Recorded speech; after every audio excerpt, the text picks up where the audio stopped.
Bienvenidos a la tercera clase de dermatología básica. Vamos a continuar con epidermis. Yo, Natalia Guevara, les voy a estar hablando sobre melanogénesis, Francis Mayo sobre pigmentos de la piel y radiación ultravioleta, y Paola Budiño sobre células de Merkel, células de Langerhans y síntesis de vitamina D. Comenzamos con melanocito. La función del melanocito es fabricar melanina, que es un pigmento con acción fotoprotectora de los efectos dañinos del sol. Representa alrededor del 5% de las células epidérmicas. Es de origen neuroectodérmico en la cresta neural y deriva del melanoblasto.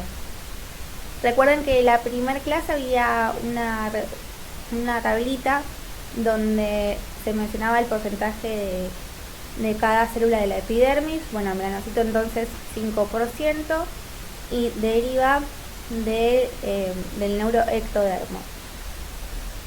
Inicialmente el melanocito se forma como un melanoblasto, luego va madurando, se forma el melanocito que va a sintetizar melanina.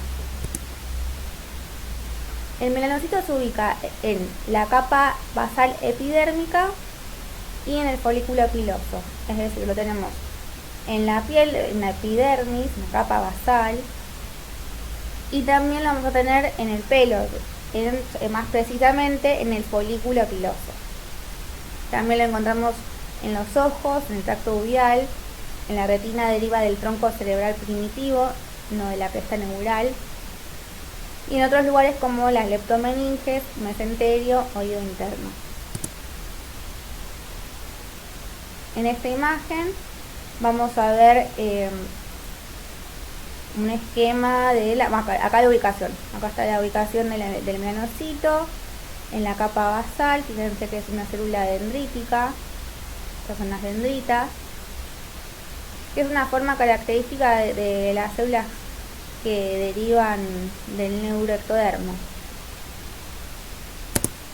Bueno, el melanocito se intercala entre las células basales, una cada 5 en la cara y una cada 20 en las partes cubiertas. Poseen dendritas, carecen de tonos, filamentos y desmosomas. La unión epidérmica de melanización es un melanocito que se conecta con 35 a 40 queratinocitos. En el folículo piloso se localizan en el infundíbulo y en la matriz folicular. Es decir, un melanocito, a través de sus dendritas, estas van a conectar con 35 a 40 queratinocitos, ¿sí? Acá tenemos otra vez la imagen de la ubicación en la capa basal, las dendritas que van a estar formando esta unión de melanización, una unión epidérmica melánica.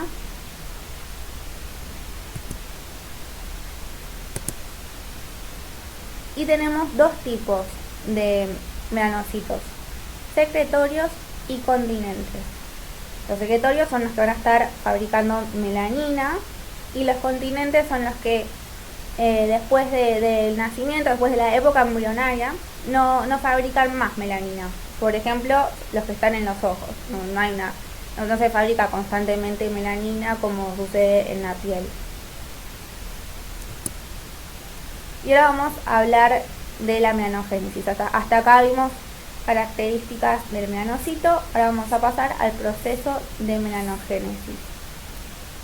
La melanogénesis tiene lugar dentro de una pequeña organela citoplasmática llamada melanosoma, que contiene enzima tirosinasa. Tiene diferente forma y disposición según si es piel blanca u oscura. Los melanosomas se forman por la fusión de vesículas del aparato de Golgi y de retículo endoplasmático. Bueno, entonces, ¿es lo mismo melanocito que melanosoma? No. Melanosoma es la organela que está dentro del melanocito. Esta organela, el melanosoma, contiene enzima tirosinasa. Y la melanogénesis también se va a dar dentro de el melanosoma. No, también la melanogénesis se hace en el melanosoma, ¿sí? Los melanosomas se forman, bueno, eso ya lo dije, perdón. Bueno, los melanosomas a partir del aparato de Golgi se van a ir formando como vesículas, también en el vesículo endoplasmático, hasta formarse la organela en sí. O sea, inician como vesículas y después se forma la organela melanosoma. Bueno, acá entonces tenemos más detallado el melanocito. Acá tenemos el núcleo, el retículo endoplasmático, el aparato de Golgi, que como les decía inicialmente el melanosoma se va a formar como vesículas que salen de aquí y luego una vez que va madurando se va a formar el melanosoma y se va a ir cargando de melanina a medida que se va transportando por las dendritas. Una vez que sintetizó la melanina y fue transportado a sus dendritas, el melanosoma cargado de melanina se va a transferir al queratinocito y en el queratinocito este melanosoma se va a desintegrar, dejando lo que se conoce como polvillo melánico en el queratinocito, protegiéndolo de la radiación ultravioleta. Bueno, acá les indica lo que les mostraba con el puntero. Entonces, los melanosomas se transfieren a los queratinocitos. Este proceso se llama melanocitofagocitosis. Tenemos dos clases de melanina. Eumelanina, que es de color negro castaño, tiene acción fotoprotectora, y la feomelanina, de color amarillo rojo, es fotoagresora. Bueno, en esta imagen tenemos otra vez lo que mencionaba recién. Aparato de Golgi. Inicialmente los melanosomas que se forman como vesículas, luego son melanosomas, organelas como tal, se van a transportar a través de las dendritas y se van a transferir al queratinocito. En el queratinocito se van a acomodar por encima del núcleo del queratinocito, se van a desintegrar formando el polvillo melánico que va a proteger al núcleo. Una imagen más tenemos de esto, se los repito para que quede bien claro. Tenemos entonces, bueno, acá como desde dónde deriva: cresta neural del neuroectodermo, migración de melanoblastos. Acá estamos hablando de la célula que va a transformarse después en melanocitos.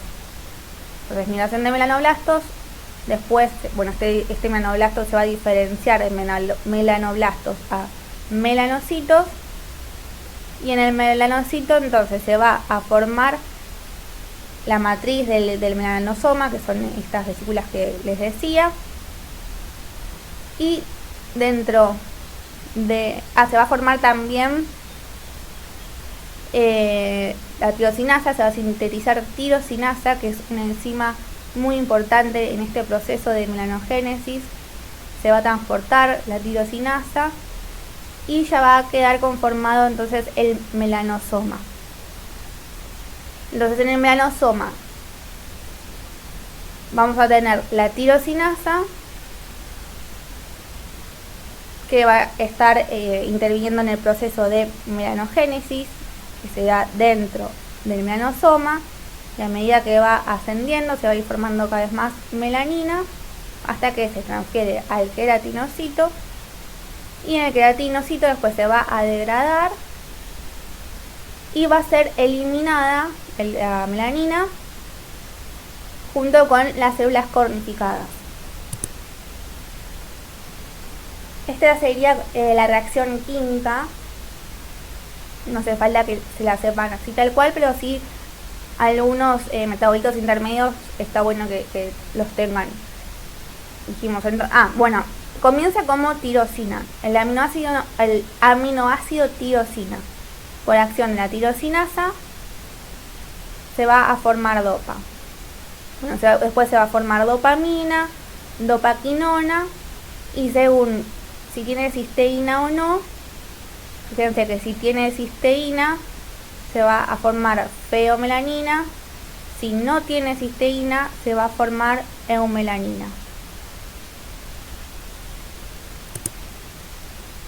En los corneocitos, los lisosomas realizan la degradación de los complejos melanosómicos, dando por resultado un polvillo melánico que tiende a cubrir la parte superior del núcleo como una sombrilla para proteger el ADN del daño que puedan ocasionar las radiaciones ultravioleta. La melanina se elimina con la descamación de la capa córnea. Bueno, esto es lo que les decía recién. Y para resumir, acá tenemos entonces las etapas de la melanogénesis. Tenemos sucesos que ocurren dentro del melanocito y otros que ocurren dentro del queratinocito. Entonces, dentro del melanocito vamos a tener la formación de melanosomas, la melanización de melanosomas, o sea, la melanogénesis, el transporte a través de las dendritas y la transferencia al queratinocito. Y dentro del queratinocito entonces va a suceder la degradación de los melanosomas y la eliminación de la melanina con la descamación. Muy importante esto, intervienen la tirosina, que es el aminoácido con el que se comienza la melanogénesis, y la tirosinasa, que es la enzima responsable de ir transformando este aminoácido en varios compuestos que van a terminar formando la melanina. Y además también interviene el cobre. La tirosinasa necesita del cobre para poder iniciar la melanogénesis a partir de la tirosina. Bueno, ahora va a continuar Francis con color constitutivo de la piel. Bueno, hasta acá estuvimos viendo todo lo referente con el melanocito. Ahora vamos a ver lo que tiene que ver con color constitutivo de la piel. Tenemos distintos tipos de pigmentos a lo largo de toda nuestra piel, y dependiendo del color podemos saber qué tipo de pigmento es y qué localización tiene. Por ejemplo, los pigmentos castaños, como el de la piel, provienen de la melanina y están en la epidermis. Los pigmentos más amarillentos provienen de los carotenoides, que son agentes exógenos, y los podemos encontrar en la capa córnea, especialmente en las palmas, plantas y retroauriculares, es decir, detrás de los oídos. Fíjense que cuando nos vemos la palma de la mano, usualmente tenemos, o la planta de los pies, usualmente tenemos un color diferente al resto del color de la piel. Lo podemos notar con mucho mayor énfasis en las personas con fototipos altos. Eso ya lo vamos a ver un poquito más adelante, porque el contraste hace que se note mucho más. Después está el pigmento rojo, que viene de la oxihemoglobina y está en la dermis y en los capilares sanguíneos. Y el color azul proviene de la hemoglobina reducida o de la hemoglobina desoxigenada, y ese color lo tenemos en las vénulas.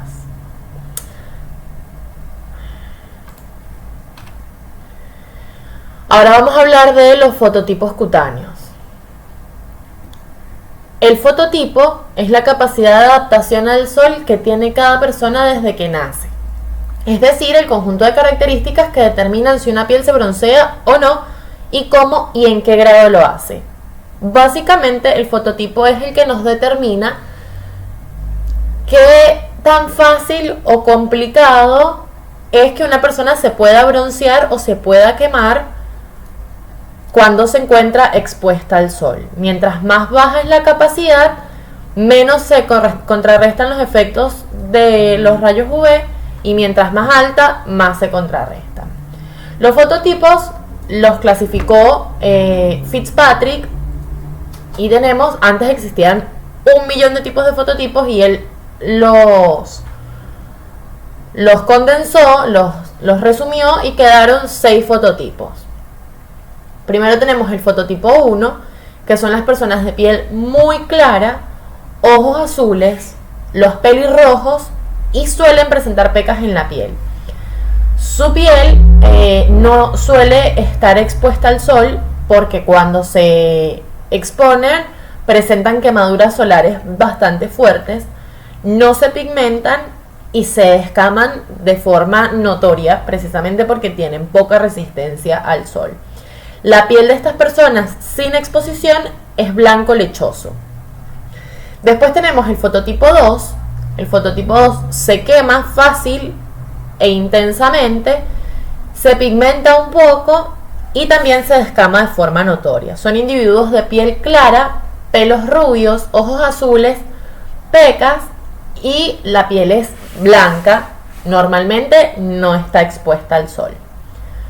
Los fototipos 3 se queman moderadamente y se pigmentan. Son estas personas que solemos ver cuando se exponen al sol y decimos, uy, qué lindo bronceado.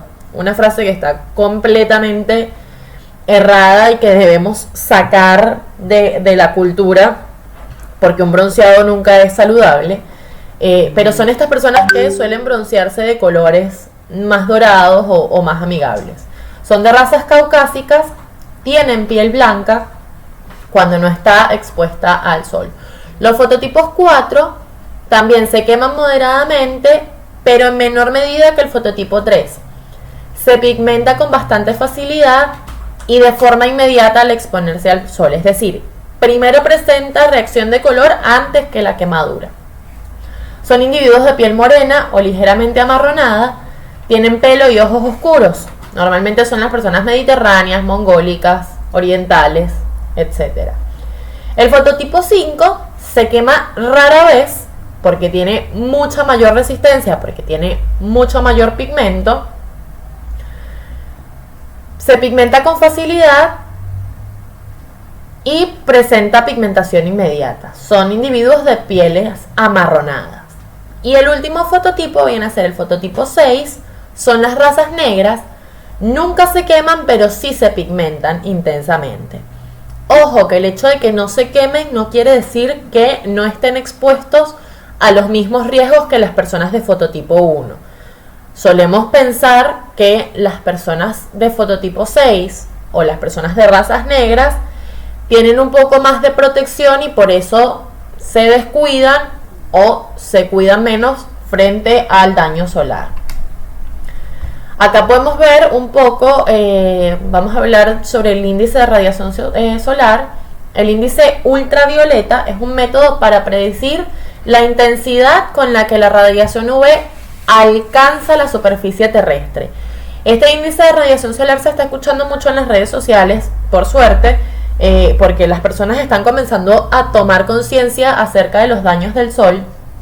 Y acá les pongo en un gráfico que también lo vamos a ver con mayor detalle más adelante.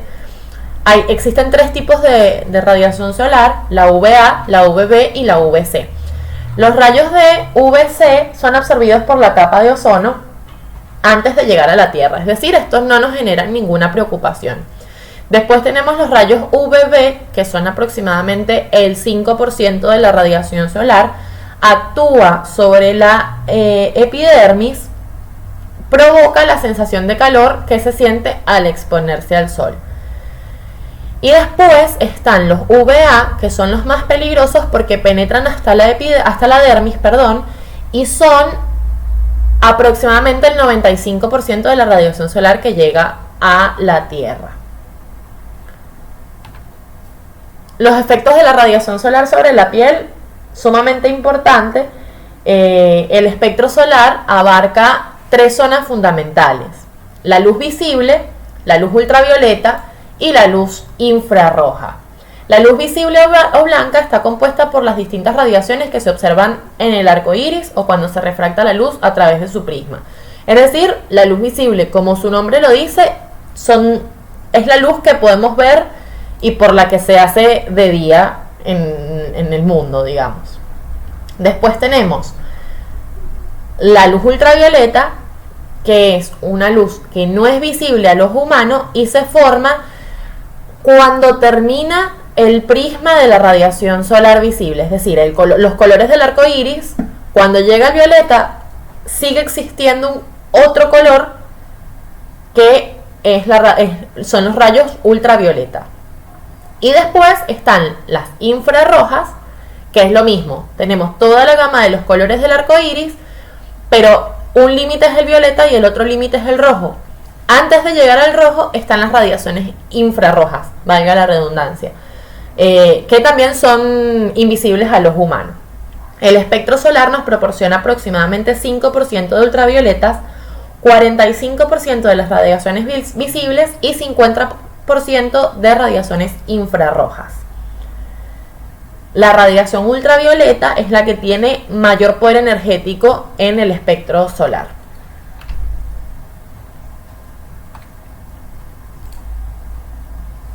A ver. Bueno, acá les puse un pequeño gráfico para poder diferenciar estos tipos de radiación. La radiación ultravioleta prácticamente no produce manchas en la piel, pero sí le dan color. Es decir, los rayos UVA son los responsables del bronceado. Ocasionan alteraciones en el ADN. Ojo con esto. Envejecimiento de la piel. Carcinogénesis, que es la posibilidad de generar un cáncer, precisamente debido a que puede ocasionar alteraciones en el ADN. Potenciación de los efectos nocivos de los UVB, quemaduras y reacciones alérgicas. Y como les decía antes, son los que penetran más profundamente porque llegan hasta nuestra dermis, y aparte de eso están presentes durante todo el día y durante todo el año, desde que sale el sol hasta que se oculta, y los 365 días tenemos rayos UVA en la Tierra. Después tenemos los rayos UVB, que son los responsables de las quemaduras solares, son los que generan las manchas por daño solar, originan engrosamiento de la epidermis, de la capa córnea de la epidermis, y disminución de la capacidad del sistema inmunológico, ligado también al cáncer de piel. Y después tenemos los ultravioleta C, que como les dije, estos prácticamente no nos preocupan porque son absorbidos por la atmósfera y no llegan a la Tierra, por lo tanto no llegan a nuestra piel. La longitud de onda es más corta y son los que poseen mayor energía. Ahora vamos a hablar del pigmento melánico.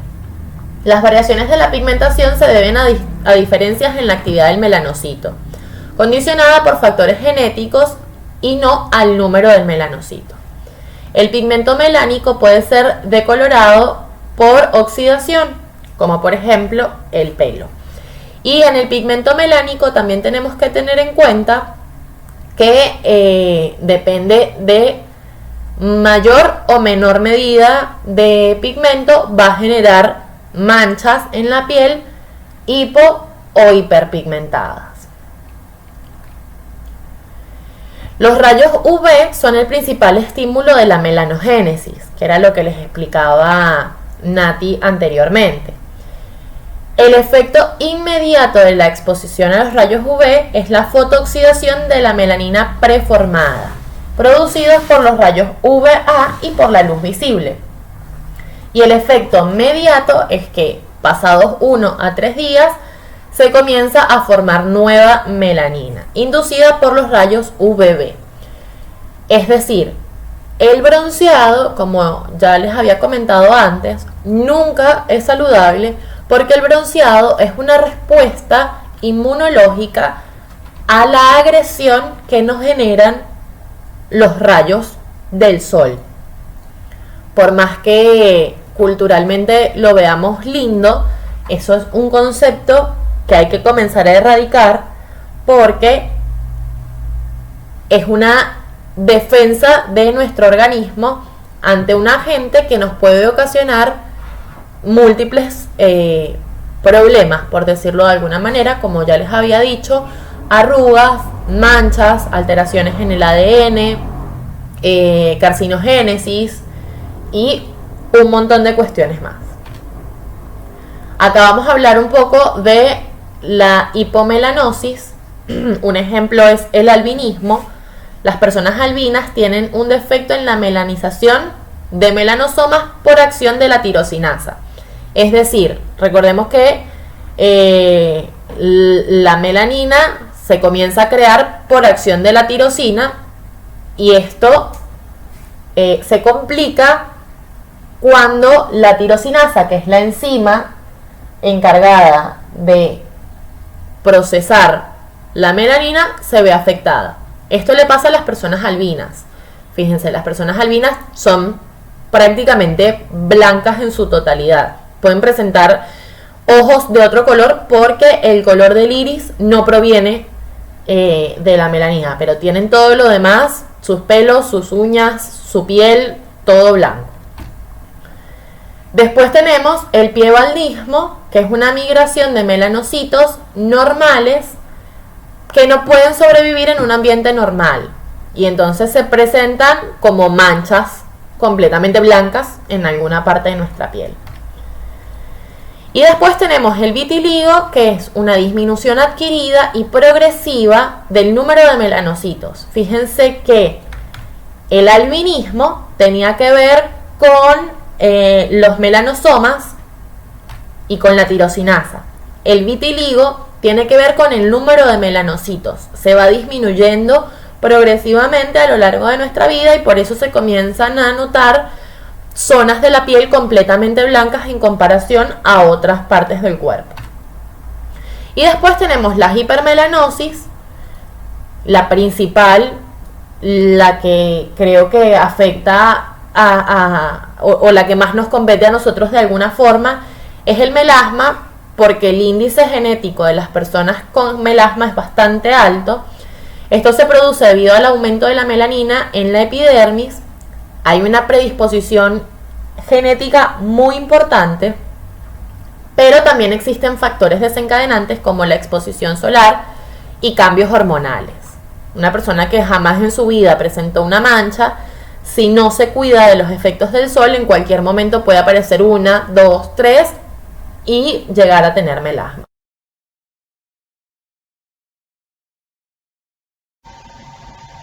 Seguimos con la última parte de la clase con los siguientes temas: la célula de Langerhans, la célula de Merkel y la síntesis de vitamina D. Comenzamos con la célula de Langerhans, que la encuentran en el capítulo 10 del apunte del Dr. Cordero. Bueno, esta célula fue descubierta por el estudiante de medicina Paul Langerhans en el año 1868. Representa entre el 2 y el 5% de la población celular de la epidermis, pero también está presente en todas las mucosas: mucosa bucal, nasal, rectal y vaginal. La cantidad total en la piel es de varios millones, teniendo una densidad mayor en las mucosas. Contienen gránulos citoplasmáticos llamados gránulos de Birbeck, que en la microscopía se ven con forma de raqueta de tenis y cuya función no está definida, pero una teoría dice que tienen que ver con la endocitosis de los antígenos. En esta imagen de abajo se ve perfecta la forma que tiene los gránulos de Birbeck, forma de raqueta de tenis. Está provista de prolongaciones dendríticas en constante movimiento y no forman unión con ninguna de las células que la rodean. Su posición es suprabasal, pueden distribuirse en la capa basal, en la espinosa y también en la granulosa. Es una célula móvil, considerada un macrófago altamente especializado y deriva de la médula ósea. Su función en nuestra piel es de centinela cutáneo, y eso tiene un papel muy importante en el sistema inmunológico porque capta, procesa y presenta antígenos a los linfocitos T inmunocompetentes CD4. Entonces, el pasaje de antígenos a la epidermis, o sea, una agresión a nuestra epidermis, provoca que las células de Langerhans respondan captando ese antígeno para procesarlo en compartimientos especializados, y tras unas horas estas células aumentan de tamaño, abandonan la epidermis migran a la dermis y entran en los vasos linfáticos dérmicos, para llegar así a los ganglios linfáticos, que es donde presentan los antígenos a los linfocitos T, dando lugar a una respuesta específica y productiva en estas células para llevar adelante la función de eliminar el patógeno que atravesó la epidermis.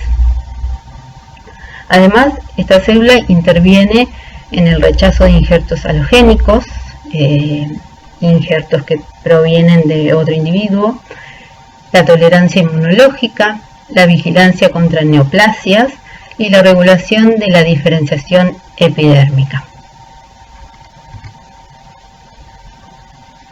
En esta imagen vemos lo que explicábamos recién, cómo los patógenos llegan a la epidermis,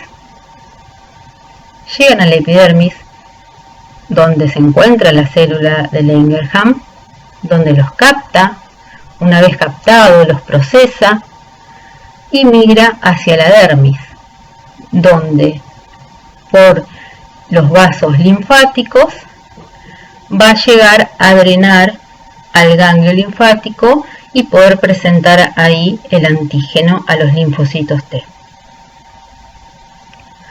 Además, un aspecto muy importante sobre las células de Langerhans es que pueden ser inactivadas y destruidas por los rayos ultravioletas, lo que produce una disminución en la capacidad global de la vigilancia inmunitaria, lo que nos lleva a tener otra razón importante por la que debemos proteger nuestra piel de la exposición excesiva al sol. Continuamos con las células de Merkel. Van a encontrar este tema en el capítulo 11 del apunte del Dr. Cordero. La célula de Merkel es la célula neuroendocrina de la piel. Son células que envían mensajes en respuesta a la estimulación del sistema nervioso. Su rol exacto todavía es desconocido y su origen está en discusión. Su función no está clara, pero se las asocia a la sensación táctil y posee unas microvellosidades que tendrían propiedades mecanorreceptoras, haciendo que la célula libere neurotransmisores químicos que interactúan con terminales nerviosos cercanos. Su importancia médica radica en que son capaces de producir un tipo de carcinoma que es potencialmente mortal en áreas expuestas o descubiertas. Se localiza en la capa basal, en los anexos, los folículos pilosebáceos y glándulas sudoríparas, y también en las mucosas epiteliales. Posee el mismo tamaño que el queratinocito, su forma es oval y posee expansiones vellosas que la ponen en contacto con los queratinocitos adyacentes, a los cuales se une por desmosomas. Como se ve en la imagen, las vellosidades, la conexión con una fibra nerviosa, también tiene unos gránulos secretores y se encuentra en la capa basal. Además, forma complejos de conterminaciones nerviosas llamados discos táctiles, especialmente en áreas de máxima función sensorial como los pulpejos de los dedos de la mano. Como se muestra en la imagen, es donde se encontrarían estos discos táctiles. Abajo se ve la célula de Merkel y donde tendría lugar los discos táctiles. Sería un mecanorreceptor táctil de adaptación lenta al estímulo y sintetiza una cantidad de neurotransmisores. Actúa como puente entre la epidermis y el sistema nervioso desde la etapa fetal. En esta imagen vemos la epidermis completa, donde se encuentra la célula de Merkel, donde se encuentra también la célula de Langerhans, que ya hablamos antes,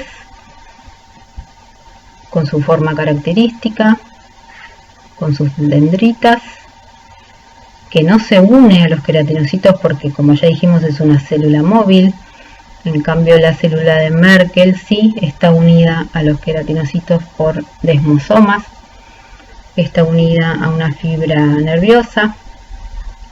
También vemos un melanocito.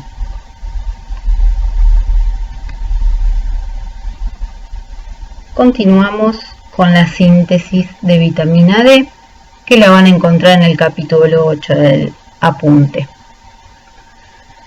Los rayos solares tienen un papel benéfico en la producción fotosintética de la vitamina D, pero solo basta exponerse de 5 a 10 minutos. Algunos médicos recomiendan hasta 20 minutos, pero no es necesario más de ese tiempo, ya que es suficiente para la síntesis de vitamina D, que hoy está tan relacionado con el tema de la pandemia. Están muchos recomendando y mandando, ya lo habíamos hablado en la clase anterior, recomendando cadenas con indicaciones y ahí se nombra la vitamina, perdón. Justamente es recomendada porque mucha gente por el aislamiento realmente no ha salido de dentro de su casa y tiene deficiencia de vitamina, pero esto no implica que tengan que exponerse al sol más de este tiempo recomendado. Entonces el 90% de la vitamina proviene de la piel y el 10% restante se obtiene de los alimentos. Entonces comienza así la síntesis de vitamina D. El 7-dehidrocolesterol en la epidermis, en presencia de la luz solar, se convierte en provitamina D3. Esta provitamina D3 se isomeriza térmicamente para formar la vitamina D3 o colecalciferol en el hígado. Luego, en el riñón, tiene una segunda hidroxilación que la transforma en el compuesto biológicamente activo, que es el 1,25 de hidroxicolecalciferol, que también es llamado calcitriol. Esto sucede mediante la enzima 1-alfa hidroxilasa. Esta enzima es regulada por la paratormona, que es secretada por la glándula paratiroides. Entonces, cuando disminuye el calcio en nuestra circulación, se secreta esta hormona para que vaya a estimular a la enzima 1-alfa hidroxilasa, que va a intervenir en la síntesis de vitamina D, para aumentar los niveles de vitamina D activa, y cuyos órganos efectores son los huesos y el intestino.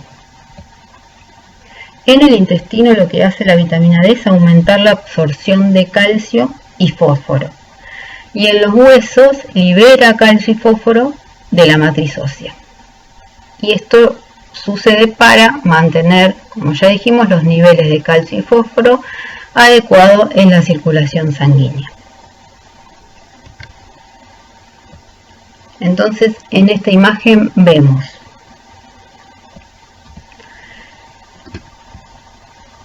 nuestra epidermis, nuestra piel, mediante los rayos ultravioletas,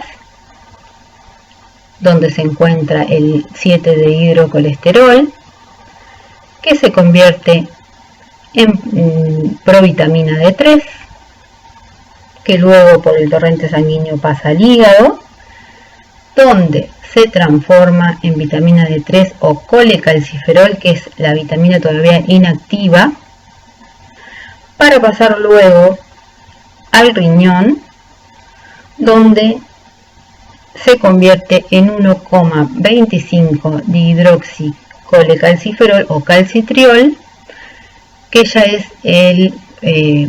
ya está activa.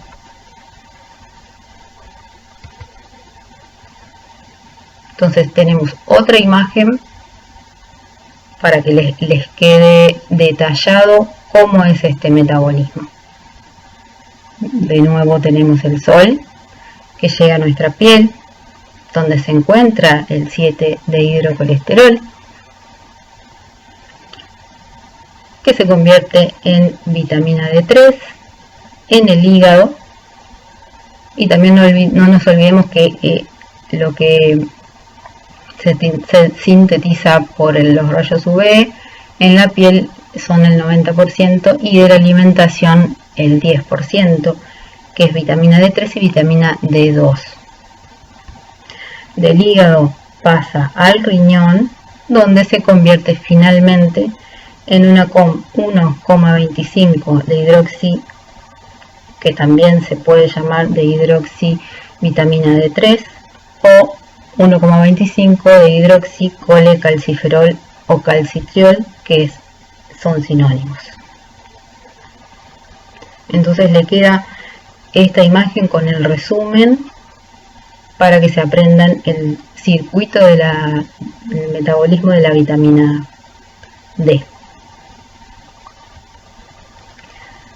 Llegamos al final de la clase, vamos a dejar esta imagen para que se la guarden. Espero que les queden comprendidos todos los temas tratados en esta clase, y si les surgen dudas, como ya saben, pueden comunicarse en el campus o por medio del mail. Así que muchas gracias y hasta la próxima clase.